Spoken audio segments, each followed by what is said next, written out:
비오는 아침이었습니다. 간밤에 천장을 두드리던 빗소리는 유독 깊고 무거웠으며 누군가의 발걸음을 더욱 무겁게 만드는 것 같았습니다.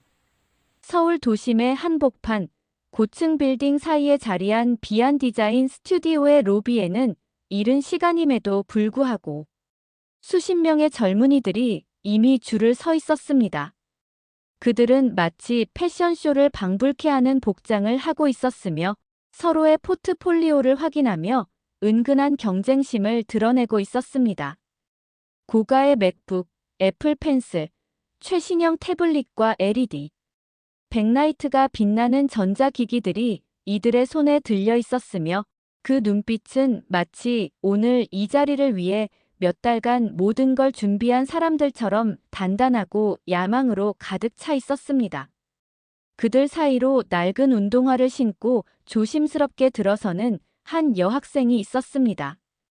헝클어진 머리카락을 겨우 하나로 묶었고 남색 점퍼 안쪽에는 세월이 묻은 체크무늬 셔츠가 구겨져 있었습니다. 그녀가 등에 맨 가방은 심지어 디자이너 백팩이 아닌 한때 노트북 사은품으로 제공되던 싸구려 가방이었습니다. 지퍼 손잡이는 뜯겨 나갔고 천은 곳곳이 닳아 흰색 속살이 드러나 있었습니다. 주변 사람들은 그녀를 힐끔거리며 웃음을 터뜨리거나 괜히 큰 목소리로 요즘엔 저런 것도 디자이너라고 오나바라고 말하는 사람이 있었습니다. 그러나 그녀는 그 어떤 말에도 반응하지 않았습니다. 그저 작게 숨을 들이쉬며 접수대를 향해 걸어갔습니다. 이름이 어떻게 되시죠? 서소율입니다. 오늘 공개 면접 참가자입니다. 접수 담당자는 한 번 소율의 얼굴을 쳐다보고 다시 명단을 확인하며 잠시 멈칫했습니다. 이내 의례적인 미소를 지으며 네, 16번 소율님. 여기 번호표 받으시고 대기실에서 대기해주세요라고 말했습니다. 그러나 그 시선은 이미 첫인상에서 판단을 마친 사람의 그것이었습니다. 마치 그저 형식적인 절차일 뿐이라는 듯한 분위기가 손끝에서부터 퍼졌습니다. 주변의 지원자들 또한 그를 또 하나의 탈락자처럼 인식하고 있었습니다. 경쟁자가 아닌 배경으로 분류된 인물처럼 말입니다. 대기실에 들어서자 무거운 공기와 함께 이미 형성된 몇몇의 그룹이 눈에 들어왔습니다. 그들은 같은 대학 출신이거나 같은 디자인 학원을 다녔다는 공통점을 가진 자들이었습니다. 그리고 대부분의 그룹은 자연스레 고가의 장비를 중심으로 뭉쳐 있었습니다. 누군가는 자신의 포트폴리오 영상을 큰 소리로 틀어 다른 이들의 시선을 끌었고 누군가는 자신의 인스타그램 디자인 계정을 소리내어 자랑하고 있었습니다. 모두가 자기가 주인공인 듯 행동했습니다. 그러나 소율은 그 어떤 그룹에도 속하지 못했습니다. 그녀는 조용히 구석에 앉아 노트북을 꺼내려 가방을 열었습니다. 낡은 지퍼가 뻑뻑하게 열리는 소리조차 시끄럽게 느껴졌으며 옆자리의 한 지원자는 노골적으로 자리에서 일어나 옮겨 앉기까지 했습니다. 그녀는 왜 여기 온 걸까? 이러한 시선은 단지 한두 사람의 것이 아니었습니다. 오히려 대다수는 같은 생각을 품고 있었고 겉으로 표현하지 않아도 그 분위기는 확실히 전해졌습니다. 면접 장소로 이동하라는 방송이 나오자 지원자들은 앞다투어 문을 향해 움직였습니다. 그들은 서로 앞서려 하며 누가 더 당당하게 걸어가는지 보여주기 위해 허리를 꼿꼿이 세웠습니다. 그러나 소율은 그런 무리에 섞이지 않았습니다. 그녀는 맨 뒤에서 조용히 걷고 있었습니다. 손에 든 노트북은 이미 여러 번 충격을 받은 듯한 외관이었고 화면에는 작은 깨짐 흔적까지 남아 있었습니다. 아무도 그녀의 존재를 눈여겨보지 않았으며 마치 그녀는 이 공간에서 투명인간처럼 존재하고 있었습니다. 면접실에 들어서자 심사위원 4명이 지원자들을 맞이했습니다.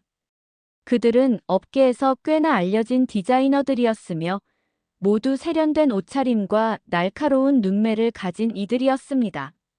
각자의 이름이 새겨진 테이블 앞에는 수많은 서류와 포트폴리오가 놓여 있었고, 노트북에는 지원자들의 정보가 정리되어 있었습니다.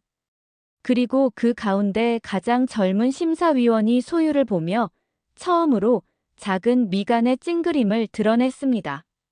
그는 이내 종이에 써진 소율이라는 이름 옆에 빠르게 무언가를 적었습니다. 그것이 점수였는지 간단한 평가였는지는 알 수 없었습니다. 하지만 분위기만으로도 충분히 느껴졌습니다. 이미 첫인상에서 점수가 깎였다는 사실을 말입니다. 면접은 조별 발표 형식으로 진행되었습니다. 같은 조로 묶인 지원자들이 서로 협력하여 주제를 정하고 일시간 안에 결과물을 발표하는 구조였습니다. 그러나 소율이 속한 조는 시작부터 냉랭한 기류가 감돌았습니다. 한 남성 지원자는 대놓고 말했습니다. 시간도 없는데 굳이 이분 의견을 다 들을 필요는 없을 것 같네요. 각자 포트폴리오 준비한 걸 베이스로 하죠. 다른 이들도 동조하는 듯 고개를 끄덕였고 결국 소율은 발표에서 말 한마디 꺼내지 못했습니다. 그녀가 보여줄 수 있는 유일한 공간은 오직 자신만의 포트폴리오였습니다. 그리고 그 순간만을 위해 그녀는 말없이 자신의 노트북을 켰습니다. 느릿하게 켜지는 낡은 부팅 소리 속에서 그녀의 숨소리는 더 작아졌습니다.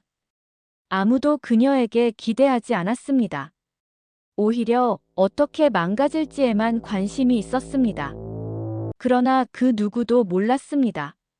그 무대의 끝에서 조용히 역사가 뒤집힐 수 있다는 사실을 말입니다. 면접이 본격적으로 시작되자 지원자들은 각자의 발표를 준비하며 본색을 드러내기 시작하였습니다. 조별로 지정된 작업 공간에 자리한 이들은 누가 더 세련된 디자인 감각을 보여줄 수 있을지 서로를 경계하고 의식하며 분주하게 움직이기 시작하였습니다. 디자인 스튜디오의 조명은 일정한 색온도를 유지한 채 마치 실제 작업 환경처럼 각 자리마다 데스크 조명이 설치되어 있었고 지원자들은 이 공간을 마치 무대처럼 여기는 듯 했습니다. 자기 차례가 아니더라도 옆 조의 작업을 흘끔거리며 견제하고 일부러 큰 목소리로 아이디어를 내뱉으며 나의 존재를 강조하려는 움직임이 자연스럽게 일어났습니다. 소율이 속한 조에서도 유사한 흐름이 감지되었습니다. 총 5명으로 구성된 조에서 4명의 지원자들은 이미 서로를 알고 있는 듯 익숙한 눈빛을 주고받았으며 순식간에 중심을 잡고 회의가 진행되었습니다. 주제는 브랜드 아이덴티티를 고려한 모바일 앱 리디자인. 회의는 빠르게 진행되었지만 그 과정에서 소율의 의견은 철저하게 무시되었습니다. 그녀가 작게 UX 플로우를 먼저 정리하고 시작하면 어떨까요? 라고 조심스럽게 말했을 때 한 지원자는 피식 웃으며 되물었습니다. UX? 지금은 비주얼이 먼저죠. 지금 이 시간에 플로우 짤 시간 없어요. 다른 지원자들도 대수롭지 않게 고개를 끄덕였고 소율은 입을 다물었습니다. 다시는 말할 기회를 얻지 못하였고 그대로 의자에 앉은 채 자신의 노트북을 조용히 펼쳤습니다. 그녀의 노트북은 낡았지만 그 안에 담긴 폴더 구조는 정돈되어 있었습니다. 작업 최종, 최종 진짜 진짜 따위의 폴더 대신 브랜딩 아리, UX 지도, 타이포그라피, 실험 등의 명확한 디렉토리명이 보였으며 디자인 파일에는 세밀한 코멘트와 수정 이력이 적혀 있었습니다. 그러나 그런 노력이 빛을 발하기 위해선 기회라는 조건이 필요하였습니다. 지금 이 자리는 그 기회조차 주어지지 않은 상태였습니다. 조원 중 한 명이 일부러 소율의 화면을 훌듯 바라보며 말했다고 합니다. 혹시 이거 파워포인트로 한 거예요? 아니면 진짜 포토샵이에요? 질문이 아니라 비아냥이었습니다. 그러나 소율은 조용히 고개를 끄덕이며 네, 포토샵입니다라고만 대답하였습니다. 그 말조차 끝나기도 전에 또 다른 지원자가 말을 덧붙였습니다. 요즘 포토샵 쓰는 사람 별로 없지 않아요? 피그마로 안 하시나 봐요. 아, 혹시 사양이 안 돼서? 또 한 번 웃음이 새어나왔고 조원들의 눈빛엔 명백한 우월감이 깃들어 있었습니다. 그 웃음은 단순한 농담이 아니었습니다. 조롱이자 선언이었습니다. 너는 여기서 우리와 경쟁할 대상이 아니라는 스스로의 우위를 과시하는 방식이었습니다. 그러나 소율은 그 모든 상황 속에서도 자신의 마우스를 멈추지 않았습니다. 커서가 천천히 움직이며 오브젝트의 간격을 맞추고 색상 팔레트를 조정하고 간격과 여백의 균형을 따지며 작업을 이어갔습니다. 손끝에서 묻어나는 습관들은 비록 낡은 장비를 통해 구현되고 있었지만 그 감각은 오랜 시간 몸에 밴 프로페셔널의 것이었습니다. 아무도 눈치채지 못했지만 그녀는 지금 이 순간을 위해 수많은 밤을 새웠고 디자인 외주 일을 하며 생계를 이어오면서도 포기하지 않았던 시간을 모두 이 노트북 안에 담고 있었습니다. 조별 발표 시간이 가까워지자 지원자들의 입은 더욱 날카로워졌습니다. 우리 조도 뭔가 비주얼적으로 센 걸 하나 넣어야 할 것 같은데 소율님은 뭘 준비하셨어요? 라는 질문에 그 말투에는 기대가 아닌 비난이 담겨 있었습니다. 소율은 조용히 디자인 화면 하나를 보여주었고 그것은 단순하면서도 타이포 중심의 로고 제안이었습니다. 그러나 다른 이들은 대뜸 말했습니다. 이건 너무 올드한데요. 요즘 스타일은 이게 아니죠. 요즘엔 플랫보다는 반응형 모션이나 뉴모피즘으로 가야 하잖아요. 그 말이 끝나자 또다시 웃음이 터졌고 일부러 소리를 내며 참신하지 않다는 반응을 보이는 이들도 있었습니다. 소율은 그저 조용히 고개를 끄덕였습니다. 그러나 그 고개 숙임은 굴욕이 아니라 침묵 속에서 더 단단해지는 집중의 표현이었습니다. 그녀는 무시당할수록 손끝에 더 집중하였고 멈추지 않고 작업을 이어나갔습니다. 조롱은 계속되었고 냉소는 더욱 뻔뻔해졌지만 그녀는 자신이 해야 할 일이 무엇인지를 정확히 알고 있었습니다. 면접장 안에는 정적이 흐르는 순간도 있었지만 대부분은 경쟁의 기세로 가득했습니다. 그러나 그 안에서 소율의 조용한 움직임은 마치 외딴 섬 같았습니다. 아무도 그 섬에 관심을 두지 않았으며 외려 무시하고 외면했지만 그 섬 안에서 자라나는 무언가는 조용히 그 크기를 키우고 있었습니다. 이윽고 발표 10분 전, 발표 순서를 정하기 위한 제비 뽑기가 시작되었습니다. 소율의 조는 마지막 순서를 뽑았고 다른 이들은 이를 불운으로 여겼습니다. 모두가 지쳐있을 시간대, 집중력이 흐트러질 시간대에 발표를 하게 된 것입니다. 그러나 소율에게는 오히려 기회가 될 수도 있는 시간이었습니다. 모두가 방심할 때 자신의 진심이 드러날 여지가 조금이라도 더 많아지는 순간이었기 때문입니다. 한편 그녀를 대놓고 무시하던 조원들조차 슬슬 발표 내용을 준비하며 긴장하기 시작하였습니다. 조롱하던 말투는 조금씩 가라앉았고 대신 발표 순서에 맞춰 원고를 정리하고 목소리를 가다듬는 준비로 바뀌었습니다. 그러나 그 준비 과정에서도 소율의 이름은 끝내 불리지 않았습니다. 그녀는 단 한 번도 조 안에서 주도권을 잡지 못하였으며 그저 자신의 작업을 혼자 보여주고 혼자 설명해야 할 처지에 놓여 있었습니다. 하지만 정작 그녀는 그 사실을 불편해하지 않았습니다. 오히려 익숙하다는 듯이 자신의 파일을 다시 확인하고 발표용 프레젠테이션을 정리하였습니다. 키보드를 치는 속도는 조용하지만 일관되었고 자료 하나하나에 메모를 달며 끝까지 준비를 이어갔습니다. 그녀는 잘 알고 있었습니다. 자신에게 주어지는 기회는 늘 작고 짧다는 것을요. 그러니 단 한 번의 기회라도 그냥 흘려보낼 수 없다는 걸요.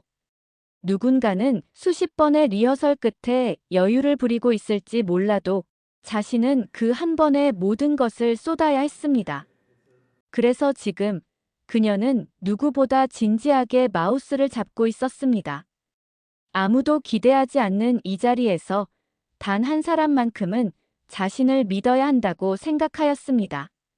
그리고 그 믿음은 조용한 결심처럼 마우스 클릭 하나하나에 담겨지고 있었습니다. 발표 시간이 다가오자 면접장은 긴장과 흥분이 교차하는 이상한 열기로 가득 찼습니다. 각 조마다 마지막 점검을 하며 서로의 발표 내용을 맞춰보고 짧은 리허설을 통해 톤과 순서를 조정하였습니다. 분위기상 여유 있는 척 웃고 있는 지원자들도 있었지만 대부분은 손에 땀이 배기고 목소리에 미묘한 떨림이 배어 있었습니다. 그 와중에도 여전히 소율이 앉아있는 테이블 쪽은 유독 차가운 기류가 감돌고 있었습니다. 그녀가 마우스를 움직이며 조용히 발표 파일을 저장하는 동안 같은 조의 다른 지원자들은 하나둘 거리를 벌렸고 아예 서로끼리 작은 무리로 붙어 이야기를 나누며 소율을 외면하였습니다. 그런 분위기 속에서 발표 순서가 시작되었습니다. 첫 번째 조가 무대에 올라 강렬한 모션 그래픽과 세련된 시각 자료로 주목을 끌자 면접관들의 눈빛에 관심이 서서히 살아났습니다. 어느 조는 밝고 유쾌한 팀워크를 강조했고 또 어느 조는 최신 UI 트렌드에 발맞춘 톤 앤 매너를 부각하였습니다. 그들의 발표는 완성도가 높았고 발표자의 목소리도 자신감으로 가득 차 있었습니다. 지원자들이 자주 언급한 키워드는 혁신, 가치, 공간 경험, 유저 페르소나 같은 익숙한 전문 용어들이었으며 발표장 한쪽 벽에 설치된 대형 디스플레이에서는 생생한 애니메이션이 흘러나왔습니다. 면접관들 역시 고개를 끄덕이며 그들의 PT에 반응하였고 때때로 이 아이디어는 인사이트가 좋네요라는 피드백이 나왔습니다. 그러나 정작 소율이 속한 조가 무대에 오를 차례가 되었을 때 분위기는 완전히 달라졌습니다. 진행자가 다음은 5조입니다. 발표 준비 부탁드립니다라고 말했을 때 조원들이 어색한 웃음을 주고받았고 그중 한 명이 갑자기 손을 들고 말을 꺼냈습니다. 혹시 제가 먼저 발표를 해도 괜찮을까요? 우리 조원들끼리 정리한 내용을 제가 대표로 설명드리겠습니다. 면접관 중 한 명이 고개를 끄덕였고 그렇게 한 명의 조원이 마이크를 잡았습니다. 그는 발표 내용을 능숙하게 읊으며 현란한 제스처를 곁들였고 때로는 유머를 섞어 관중의 웃음을 유도하기도 했습니다. 그러나 그가 이야기를 이어가던 중 돌연 말을 멈추고 소율 쪽을 향해 시선을 돌렸습니다. 그리고 마지막 슬라이드는 저희 조의 서소율님이 준비하신 내용인데요. 아픈 손가락 하나쯤 있어야 팀이 균형 잡히는 법이니까요. 그 말에 발표장 안에는 억지 웃음이 퍼졌습니다. 면접관 중 한 명이 눈썹을 찌푸렸지만 대부분은 그 상황을 그냥 넘기려는 듯 고개를 떨구었습니다. 다른 조원들도 마치 그 말에 동조하는 듯 희미한 미소를 지었고 누군가는 뒤에서 진짜 웃기다, 대박이라는 속삭임을 흘렸습니다. 그러나 그 모든 웃음은 진심이 아니었습니다. 그것은 형식적 동정이라는 외피를 쓴 채 조롱의 칼날을 날카롭게 휘두른 말이었습니다. 소율은 순간적으로 시선을 들지 못하였습니다. 이미 가슴속으로 수없이 겪었던 장면이 다시 재생되고 있었으며 다만 이 공간이 그동안의 학교나 일터가 아닌 면접장이란 사실만이 다를 뿐이었습니다. 그녀의 등 뒤로는 쏟아지는 시선들이 느껴졌고 주변의 조용한 비웃음조차 고막을 찌를 듯 날카롭게 다가왔습니다. 이 상황이 연출된 것인지 아니면 즉흥적인 농담이었는지는 중요하지 않았습니다. 핵심은 누구도 그녀를 동등한 경쟁자로 인정하지 않았다는 것이었습니다. 그럼에도 소율은 천천히 일어섰습니다. 마이크를 넘겨받는 손이 살짝 떨렸고 입술은 굳게 닫혀 있었지만 그녀의 눈빛은 이전과는 달랐습니다. 조롱 앞에서 무너지는 대신 그 시선들을 온전히 받아들이고 말겠다는 듯 단단한 무언가가 담겨 있었습니다. 대형 스크린에 그녀의 발표 슬라이드가 뜨는 순간 조용했던 공간이 이상하게 무거워졌습니다. 소율은 천천히 입을 열었습니다. 저는 서소율입니다. 이번 발표는 비안 스튜디오의 로고 리디자인 과정에 대한 저의 시각을 담았습니다. 첫 문장은 간결했지만 그 안에는 감정이 실려 있었습니다. 마이크를 잡은 손은 더 이상 떨리지 않았고 그녀의 목소리는 점점 단단해졌습니다. 제 작업은 시각적 화려함보다는 브랜드가 가진 철학을 어떻게 시각적으로 단순화하고 전달할 수 있을지에 중점을 두었습니다. 특히 브랜드의 핵심 메시지가 내부 직원뿐 아니라 고객의 기억에도 각인되는지가 중요하다고 생각했습니다. 면접관들은 갑자기 자세를 고쳐 앉았습니다. 화면에는 어떤 키치한 스타일이나 최신 트렌드를 따라한 디자인이 아닌 낡은 브랜딩 문서의 리디자인 구조가 조목조목 펼쳐지고 있었습니다. 소율은 한 장씩 슬라이드를 넘기며 디자인의 방향성과 이유, 색상 결정에 대한 논리, 타이포그라피의 의도 등을 짚어 나갔습니다. 그런데 화면 마지막에 도달하자 모두가 숨을 멈추었습니다.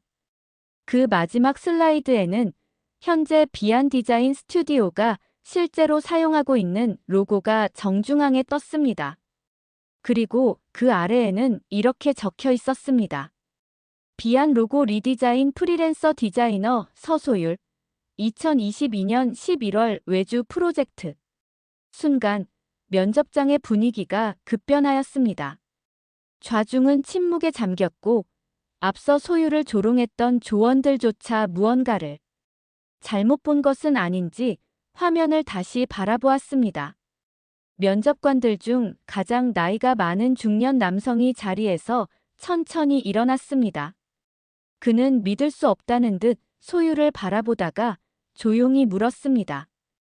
이 디자인, 당신이 한 게 맞습니까? 소율은 잠시 숨을 고른 뒤 조용히 고개를 끄덕였습니다. 네, 대표님께서 외부 업체를 통해 의뢰하셨던 로고 리디자인 프로젝트였습니다. 당시엔 제 이름을 넣지 않고 납품했지만 해당 시안은 최종 채택되었고 지금까지 쓰이고 있는 것으로 알고 있습니다. 그 말을 듣는 순간 발표장을 둘러싸고 있던 차가운 공기가 완전히 깨졌습니다.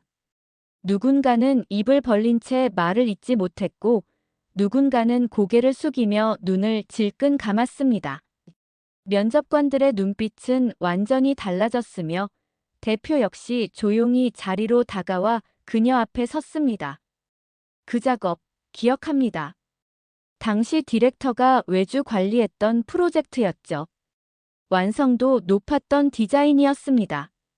하지만 의뢰사 이름만 남고 디자이너 이름은 문서에 남아있지 않아 지금껏 몰랐습니다. 정말 당신이 그 디자이너였습니까? 소율은 눈을 마주치며 다시 한번 고개를 끄덕였습니다. 조용하고 단단한 눈빛이었으며 그 안엔 아무런 허세도 과장도 없었습니다. 그저 사실만을 말하는 눈빛이었습니다. 순간적으로 면접장 전체가 멈춘 듯 조용해졌습니다. 방금 전까지 조롱하던 입술들이 닫히고 비웃음을 던지던 손가락이 떨리기 시작했습니다. 이제 그 누구도 그녀를 가난한 지원자나 비주얼이 떨어지는 아웃사이더로 볼 수 없게 되었습니다. 그 순간 조롱은 증발하였고 오직 경외라는 낯선 감정만이 조용히 면접장을 감쌌습니다. 면접장의 공기는 완전히 바뀌었습니다.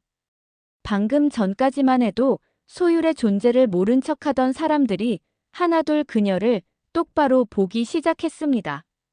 분위기는 놀라움과 경악, 그리고 깊은 혼란으로 뒤섞여 있었습니다. 발표를 마친 소율은 조용히 마이크를 내려놓았고 잠깐의 정적이 흐른 뒤 면접장 전체가 술렁이기 시작했습니다. 누군가가 작은 목소리로 진짜였어 라고 말하는 소리가 들렸고 또 다른 이는 발표 슬라이드 속 날짜와 자료를 휴대폰으로 재확인하기 시작했습니다. 하지만 그 누구도 그 사실을 부정할 수 없었습니다. 현재 스튜디오의 얼굴이자 상징이 된 로고의 창조자가 바로 방금까지 조롱받았던 그 소녀, 서소율이었기 때문입니다. 대표는 곧 자리에서 일어나 무대 앞으로 걸어왔습니다. 그가 한 발 한 발 천천히 무대에 오르는 동안 면접관들과 지원자들 모두 숨을 죽인 채 그를 지켜보았습니다. 그는 무대 중앙에 멈춰서서 조용히 말했다. 작년에 우리가 브랜드 리뉴얼을 결정했을 때였습니다. 내부에선 의견이 분분했고 디자이너들도 바뀐 콘셉트에 적응하지 못하고 있었죠. 그래서 외주를 통해 작업을 의뢰했고 디렉터를 통해 받은 시안 중 하나가 단번에 눈에 들어왔습니다. 브랜드의 철학을 정확히 이해하고 있었고 단순하지만 강렬하며 무엇보다 우리다움이 담겨 있었습니다. 대표는 잠시 말을 멈춘 후 소율을 바라보며 이어 말했습니다. 당시 디렉터는 외주사 이름만 보고 작업자에 대해선 따로 설명하지 않았습니다. 우리 팀 모두가 그 디자인을 골랐고 지금까지 쓰고 있는 그 로고가 바로 그때의 작업물이었습니다. 그리고 오늘에서야 그 디자이너가 누구인지 알게 되었군요. 그 말이 끝나자 면접장 안은 조용한 박수로 채워졌습니다.